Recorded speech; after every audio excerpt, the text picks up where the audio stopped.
My name is Omar Amri, and my question is, why does Allah Ta'ala says in the Quran in Surah Al-A'raf, verse 55, that He created the earth in 6 days, when in reality it was created in million of years?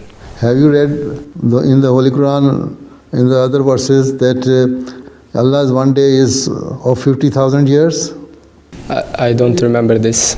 Okay. And in another place Allah says, my one day is of 1,000 years. Even it can be more than that. You cannot limit Allah's days. So Allah's day is not this world's day. And even the day starts when the sun rises. When Allah Ta'ala was creating this world, the sun and moon and all the other planets and stars were also passing through the same process.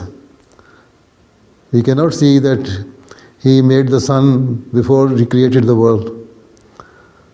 Right? Here 6 days means a period of time.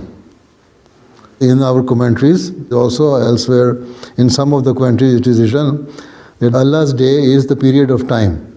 It can be of 50,000 years, it can be of 1,000 years, it can be 1,700 million years. So, if you just combine all these verses together, then you would be able to understand what does it mean. First thing is, you must know that Allah days is not the ordinary day. Secondly, here days mean the time period,